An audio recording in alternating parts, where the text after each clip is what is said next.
Good afternoon and good morning, everyone joining us today. Welcome to this webinar, Incorporating Recycled Content, Scaling Circularity Through Mechanical Recycling. This is day 2 of a series of webinars on circular plastics economy, hosted by ExxonMobil Signature Polymers, APCO, and Control Union. Yesterday, we have explored the future of packaging in ANC, specifically on how we design packaging to provide opportunities for recyclability in the value chain. Today and tomorrow, we'll shift gears towards more downstream to how we can incorporate these end-of-life plastics back into the value chain for a circular plastics economy. Today's webinar will cover incorporating mechanical recycled content. First, we'll invite Rebecca from APCO to share on the growing trend to incorporate recycled content and its challenges in the ANC market. Next, we'll have Will from ExxonMobil Signature Polymers to share more on solutions in overcoming performance challenges when incorporating mechanical recycled content. So at any time throughout the webinar, please feel free to drop your questions in the Q&A chat box below. We will have a session towards the end of the webinar to answer these questions. So, okay, without further ado, I'll pass it on to Rebecca Kersey, Senior Packaging Technologist from APCO. Thanks, Jess. Hi, everyone. It's great to be back here with you today.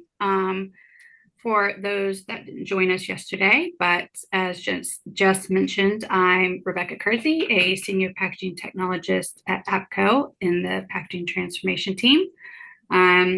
Currently working to support packaging design and recovery systems for rigid and soft plastic packaging.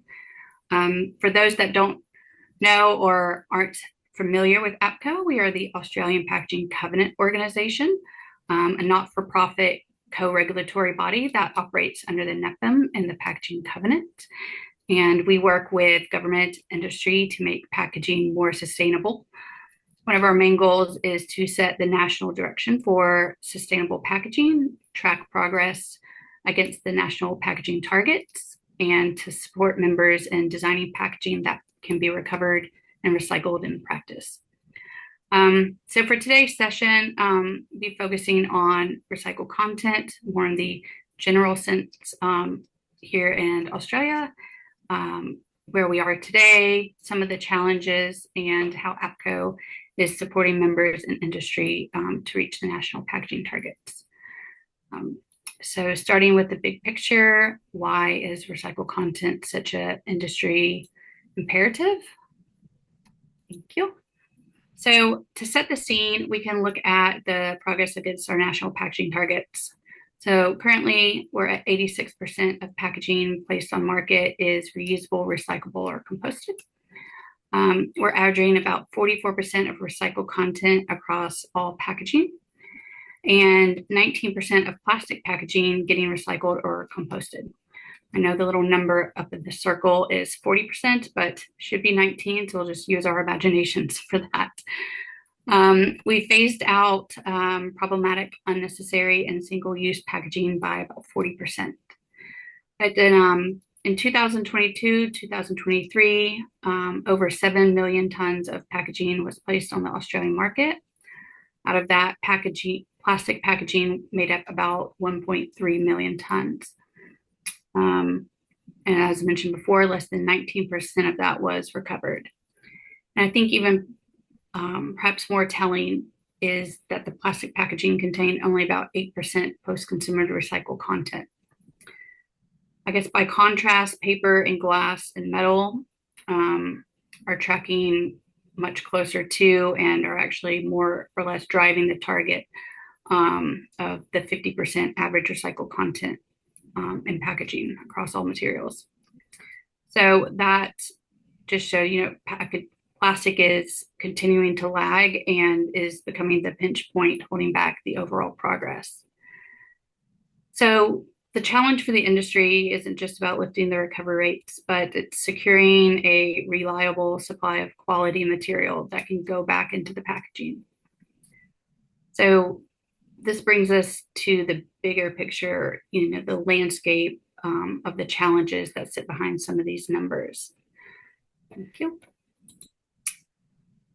Achieving the recycled content scale is not so straightforward. So, outside of economics, four main challenges continue to hold the industry back a bit. First is being the supply. As the demand is growing, the supply of recycled materials compared to the end market is a bit uneven. We can see this contrast between formats, material types, such as the PET bottles and some beverage lines are now reaching close to 100% recycled content, whereas food grade polypropylene is still extremely constrained, where the quality, the consistency of the feedstock, and the end markets remain the pinch point. Second challenge is traceability and verification. Right now, businesses are navigating a confusing mix of certification schemes, all with their own rules, cost recognition, inconsistencies that make it harder to report on with confidence. Fortunately, the Australian government has recognized this gap and did set out national guidelines for recycled content traceability. Even still, guidelines on their own won't shift the dial. They need to be translated into processes that work in practice. And this kind of leads to the third challenge of market confidence. Because without consistent and independently verified claims, there's an increase of greenwashing. We've seen that regulators overseas have issued penalties for misleading environmental claims, and Australia is moving in that same direction.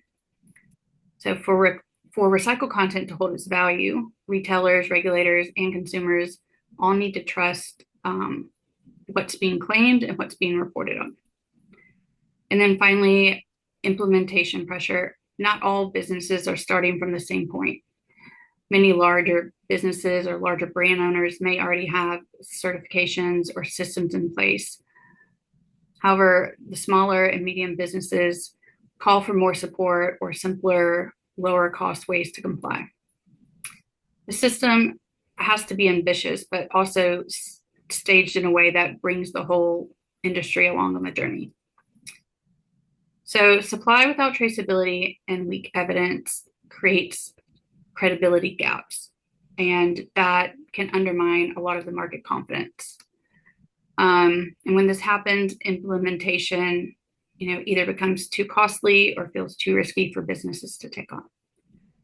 So these challenges kind of point back to the same issue of the system has to deliver both supply and confidence if recycled content is going to scale. So it brings us to the next question is, how do we design a system that can actually deliver? Next slide. Thank you. So if the challenges are about both supply and confidence, then the next step surely must be the system design. Because at the end of the day, recycled content can only scale if we have the pathways that deliver quality material at volume with traceability. This is where the balance between mechanical and advanced recycling come into play. Principle is simple. Use each pathway for its highest and best use. For mechanical, it is the first and most efficient option. It's proven, it's established, and for clean, simple formats that with high purity streams like the PET bottles or HDPE milk bottles, and even mono PE films. As the technology continues to improve and scale, we can see a wider range of these materials and feedstocks that can move through these mechanical recycling systems. And for example, innovations and investments in washing and sorting mean that more materials can be recovered at scale and at a higher quality. Advanced recycling plays a very different but complementary role. It provides a pathway for more complex or mixed plastic that mechanical systems can't handle efficiently today. These technologies are still developing, but they do offer a lot of flexibility in the future. They can take materials such as mixed polyolefin films and return them back into food grade quality recycled materials. The important point is that these two are not competitors. In fact, they are complementary parts to the same system. It's the real value comes when each of these pathways is used for its highest and best use. Mechanical should always be the first choice when it comes to first choice when it delivers the highest value, but advanced recycling has a critical role in unlocking the next tier of materials. So keeping that balance, mechanical first and advanced where it adds value, ensures that design choices translate into real recovery outcomes. This allows us to build packaging systems that not only work for today's infrastructure, but also for tomorrow's. So if system design is about making both pathways work for their highest value, then the next question is, what role does HAPCO play in this? Next slide, please. Thank you. So far, we've looked at some challenges that make recycled content hard to deliver. HAPCO's work is about helping members and industry overcome some of those challenges, while making sure that packaging flows through the system in its highest and best use recovery pathways. This means thinking about how we align the whole system so that materials can be recovered, recycled, and returned at the scale Australia needs. Some of the main ways APCO is currently supporting members is first through our members' annual reporting. We've integrated recycled content and traceability requirements. This allows members to demonstrate evidence in a consistent and comparable way so that claims and outcomes can be measured across the system. Second, we've helped identify what credible evidence could look like, ensuring that certifications are practical, consistent, and comparable, and so that they can be trusted by regulators, retailers, and consumers. Third, as we discussed yesterday, design. Design is the starting point for making recycled content targets achievable. Through the Sustainable Packaging Guidelines and our best practice guidance, we support the design of packaging formats that are not only recoverable, but also ready to carry recycled content. And finally, member support. Not every business has the same resources or readiness. APCO's role is to support businesses of all sizes so that they can report on the recycled content used in their packaging to support the national packaging targets.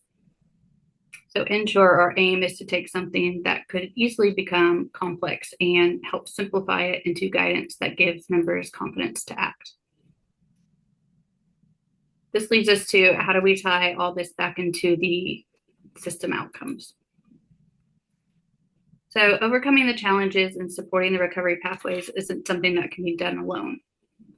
It's about the whole system moving together to deliver outcomes at scale. Designing with the end in mind means we have to think about where it ends up and how it flows through the system. That means using each pathway for its highest and best use. Mechanical and advanced recycling work side by side, meeting the demand for recycled materials needed for the Australian market. While aligning the system, this also enables traceability and to build the market confidence. None of these things happen in isolation. It takes the innovation, collaboration across the value chain to turn from targets to real scalable outcomes. Recycled content can't just be an isolated metric. It really is the test of whether the whole packaging system is working, from design all the way through recovery, all moving in step. And when we get that right, we won't just be chasing targets, but we'll be building a packaging system for the future that's designed to last. Yep, so that's all for me. So on that note, thank you, everyone. Thank you for your attention, and I will hand back to Jess. All right, thank you so much, Rebecca. I think we really need the whole system to work together to have a truly circular economy and incorporating recycled content. Okay, just a quick reminder. Also, thank you for those who have put in your questions in the chat box. Please continue to put in your questions. We will answer the questions live towards the end of the webinar. Next, I will pass it on to Will Chen, our Market Development Manager from ExxonMobil Signature Polymers to share more about incorporating recycled content, mechanical recycled content in packaging. Thank you. Thank you, Rebecca, and also thank you, Jess, for the introduction. So, for folks who are here already yesterday, just let me reintroduce myself. My name is Will, Market Development Manager for the Industrial Packaging segment of ExxonMobil. So today, I'm pleased to share with you on how ExxonMobil Performance polyethylene can help with the incorporation of recycled content. All right. So let us start off first with what applications are actually covered under the industrial packaging segment itself, right? So let us start off with that first. So similar to a farm to table concept, uh, polyethylene films and packaging are also involved in a very similar kind of a value chain. So starting from the greenhouse and mulch films, where plants are being planted, and that's where we get our food, all the way to a general purpose bag and heavy duty sack for transportation packing. And then we also have shrink film solution to bundle content together, as well as stretch films to hold all your packings together, and finally, consumer-facing shopping bags and courier bags itself. So the topic today is really how ExxonMobil Performance PE, polyethylene, are able to make a difference with the incorporation of recycled content. And today we are going to explore these possibilities. Okay. Now, moving on, let us first kind of set the baseline and explore if ExxonMobil Performance PE can help with improving mechanical properties of films with recycled PE incorporated in a very general sense first, because only with that prove out, then we can delve deeper into the specific application with a more tailored solution using different grades of ExxonMobil Performance PE itself. So let us first explore the film properties. So over here is the stella of the study that we did. So you can see over here is a 3-layer film structure. It's a 1:1 ratio, and it's a 50 micron film where recycled PE is used in the core layer. So specifically for this study, we'll be loading 60% of the recycled PE together with ExxonMobil Performance PE, different grades. And in the next slide, we are going to take a look at the impact towards the dark impact strength, the tear strength, and also the tensile properties, which are three key properties for films itself. Okay, moving on to the next slide. Yep. Okay, sorry for the lag over there. Now, I know the words are a little bit small, but what I really want to point out is it's easier to take a look at the bar chart itself. So what we see over here is the very first bar on the left is 100% recycled PE, followed by ExxonMobil Performance PE on a 40% dosage against 60% of the recycled PE itself. In comparison on the dark impact strength, the tear resistant, and also the tensile break at the break ND direction itself.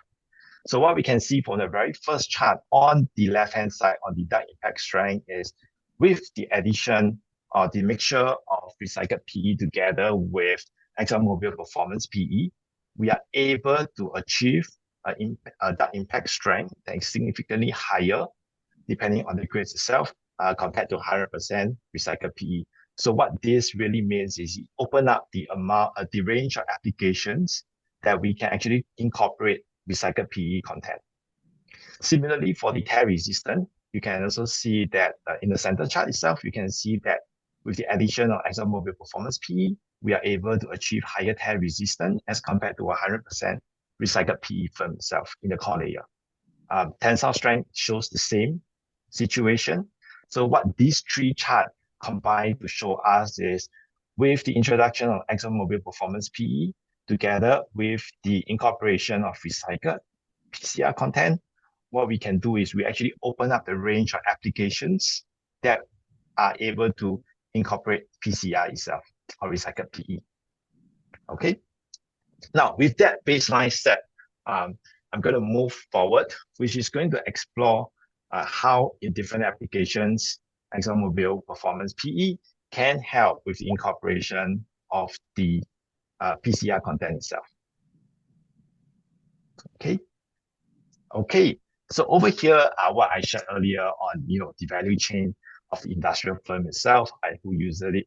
So what we see over here is basically some of the applications that we are able to utilize ExxonMobil Performance PE to help with the incorporation of PCR content or recycled PE content.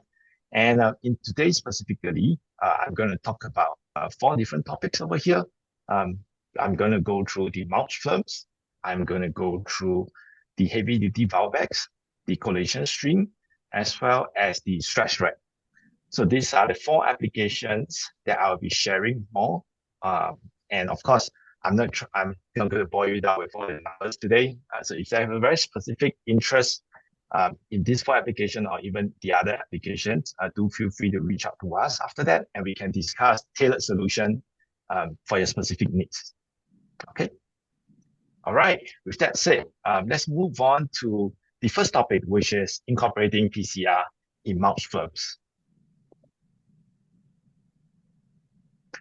Again, if you look at this chart over here, the gray area is where this is a 25 micron commodity-based film. So this is a mono layer with a C4LL.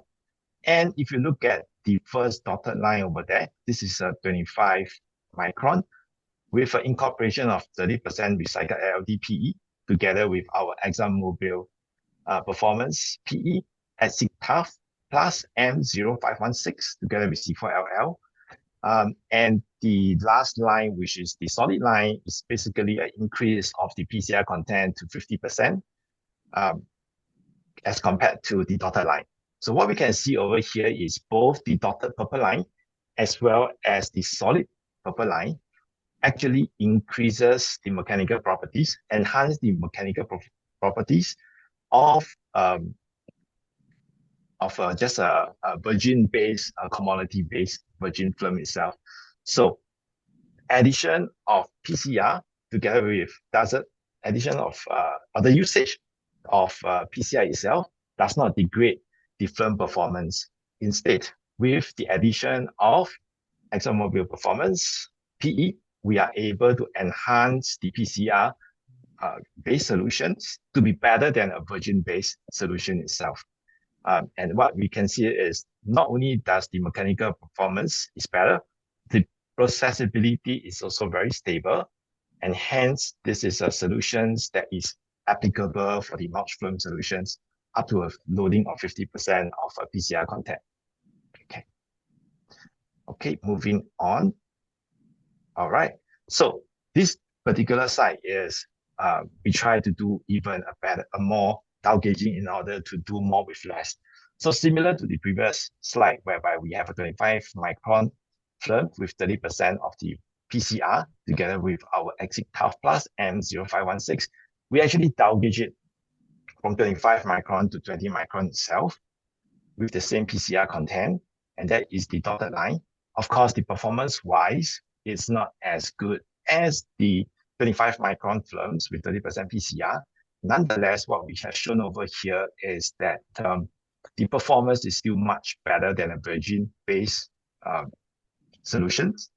And hence, this is something that the user can actually consider depending on their end requirements to move towards a more down gauge solution using less plastic in the along the way. Okay. Moving on to the next portion itself. So just a quick summary in terms of the mulch film solutions. So what we have proved out in the mulch film solution is there's a potential down gauge, and I mentioned just a couple of minutes ago. With the down gauging, of course, come with cost saving, and more importantly, but today's topic itself, our solution actually allows up to 50% of the PCR incorporations. Okay. All right. Moving on to the next application itself, which is on the heavy-duty valve bags itself. So what exactly is heavy-duty valve bags? Moving on to the next slide. Thank you. Okay, so what we have over here is basically a valve bag, which is widely used as a packaging solution for products, be in powder form or with a small self-sealing valve located in the corner. So that's a hole that is doing a filling, and then we're going to fill it up. As you can see in the third picture, over there. And the major end use are really to pack building materials, food ingredients, some specialty chemicals, fertilizer, resins, and also animal feeds. Currently, the market has a couple of solutions available. For example, the paper vial bags with PE coating, or PP raffia vial bags, as well as PE vial bags itself. So today we are going to explore more on the PE vial bag with ExxonMobil solutions, together with the incorporation of PCR. Moving on. What we have over here is really a demonstration of how ExxonMobil solution has the potential to incorporate recycled PE. Now, if you look at the gray one, this is basically a paper bag reference, while the purple dots is referring to ExxonMobil performance PE together with PCR incorporation at 140 micron film thickness itself. And this is for a 25 kg loading, content loading itself.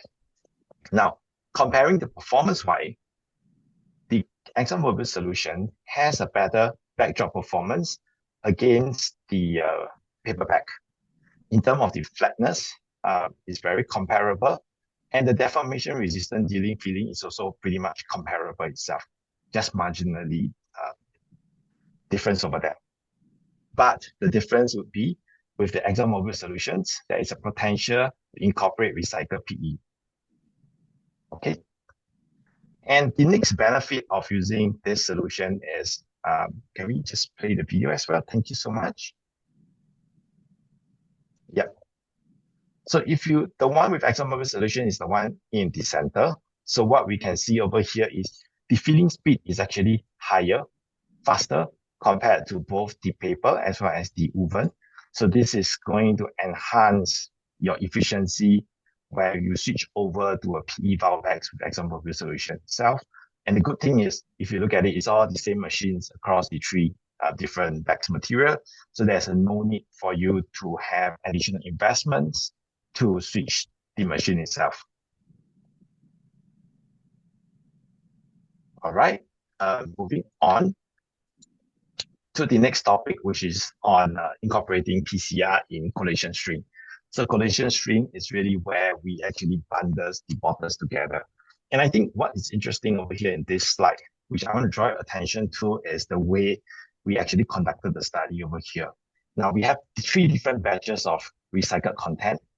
So you can see in terms of the mechanical properties of the 3 different batches, they're going to vary very widely because you can never get a consistent mechanical properties coming out of your recycled content because it's always different mixture. It could be sometimes heavier on the LL, sometimes heavier on the LDPE. So what we have over here is 3 different batch with 3 quite distinct mechanical properties from the PCR content with the recycled PE. Now, with the addition of ExxonMobil performance PE, what we see or what we can observe, which is the bottom chart, is we are actually able to ensure consistency across all 3 different batches. Okay. And with that said, so what this slide is really trying to show, not just for collation stream, but also generally speaking, ExxonMobil performance PE can act as a booster to help ensure a much better consistency during your batch-to-batch film making itself. Okay, so on the right is this is the Mobile 1 bottles you can see over here, which is using a collation string with PCR incorporation itself. And this is also for bottled drinks, where collation strings are able to have very nice shrinkage and holding force despite having the incorporation of recycled PE content itself. Okay. All right, moving on to my very last topic, which is on incorporation of PCR in the stretch film application. So if you recall what I mentioned earlier on the whole kind of value chains of moving goods, so this is where you really wrap up the pallets before you put them into the truck and containers for transportation. Okay. Okay. So what we have over here is a set of data that shows what the exit half performance PE for ExxonMobil can really help with the incorporation of PCR as well. So what we see over here is the reference PE. It's over here. On the other hand, we have, and this is with 20% PCR for both the yellow line, which is a reference polyethylene, and the red bar is with ExxonMobil exit half M3812 CB. With 20% of PCR incorporation as well. So both are 22 microns films, which makes them a very fair comparison. So what we can see over here is the red line actually has a lower stretch force and also a higher ultimate strain itself. Now, what does this really translate into is the holding force is actually going to be better on the ExxonMobil-based solution itself. Okay, so we actually are able to improve the wrapper consistency as well as maintaining increase the ultimate strain itself. Okay. Now, with that all said, just move on to the next slide. So, like I mentioned, within the stretch film itself, there's many different kind of stretch films. There's the hand manual stretching, there's semi-automatic using a turntable, as well as automatic wrapping. And they all have different kind of solutions required for them. And what ExxonMobil solutions can provide is for the three big differences between the hand wrap, the semi-automatic, and automatic wrap itself, we do have tailored solutions that enable you to incorporate PCR while still maintaining the required mechanical properties and a potential firm thickness reduction as well. But again, because of the time limitation today, we are just going to go through all the solutions. So if you have any interest, please reach out to us and we can actually develop a more tailored solution for you to work on, depending on your requirements.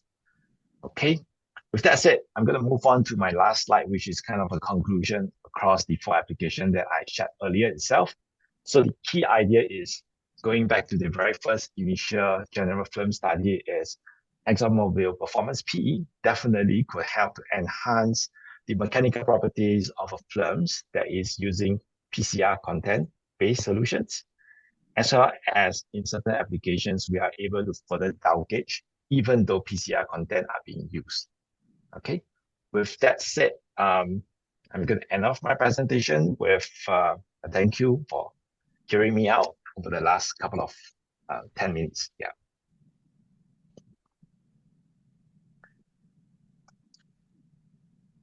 Okay, thank you, Will, for the presentation. Next, we will move on to Q&A. We'll close this webinar soon. Once you leave this webinar, just a quick reminder, there will be a survey that will pop up. Then please appreciate your help if you could input the survey as well. Tomorrow, please do join us on a topic of advanced recycling. As mentioned before, advanced recycling is needed to complement in terms of incorporating recycled content and having the circular economy back in the value chain. So do join us for tomorrow, same time. Thank you very much for joining us, and thank you, Rebecca and Will, for sharing and answering the questions as well. Have a good day. Thank you, Justin, and thank you everyone for joining us today.